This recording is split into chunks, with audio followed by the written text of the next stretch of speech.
Alam nyo ba kung ano to? Ang makahula, may free taste. So, ayun na nga guys. Nagkatay kasi si mama ng buong baboy. Binigay niya sa akin itong laman loob. Kaso hindi ko alam kung ano tawag dito. Paki-comment naman guys. Sa isang buong baboy na kinatay nila, ito lahat yung nakuha nila guys. Meron yung maninipis, medyo mataba, tas etong pabilog. Napakuluan na nga daw to ni mama. Kasi maya-maya lang daw babaho na to. O diba, napaka-supportive ng aking mother. Hiniwa ko na nga ng maliliit na paganyan. Kasi bala ko tong gawin na chicharon. Yung parang, ipiprito ko lang to sa konting mantika. Konti lang guys kasi papalabasin ko yung sariling mantika ng baboy. Maliit pala yung unang napagsalangan ko kaya ayan, nilipat ko na lang doon sa medyo malaki. Bago ko naman takpan, naglagay ako ng isang puso ng bawang para magkalasa siya. Hinalo-halo ko lang muna tapos tinakpan. Tapos hahayaan ko naman tong maluto na mga 20 minutes. Habang iniintay ko naman na maprito-prito itong niluluto ko, gagawa na ako ng sausawan. Syempre hindi mawawala yung napakaraming sibuyas. At naisipan ko nga ilagay dito sa clear na bote para magandang tignan mamaya kapag nagmukbang ako. Bali, naglagay ako dyan ng sibuyas, bawang, pamintang durog, asin, asukal. Naglagay din ako ng liquid seasoning at yung suka.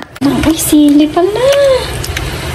Nakalimutan ko pa nga ilagay yung pampaalmoranas, yung pinakamahalaga sa lahat. Charot. After 20 minutes na isinalang ko, ganito na itsura niya guys. Ayan, maganda na, mamula-mula na at talaga namang napakabango ng amoy. Kaso mag-ingat lang kayo sa pagluto nito guys kasi pumipisik yung mantika. Huwag niyo din kalimutang halu-haluin para hindi masunog yung ilalim. Yung ganyan luto, hindi pa sa akin okay yan. Gusto ko yung crispy, kaya naman sinalang ko ulit ng 20 minutes pa. At makalipas nga ang 20 minutes, ayan na siya guys, luto na at napakalutong. Tapos i-partner mo pa sa manghang na sausawan ay panalo. Masarap tong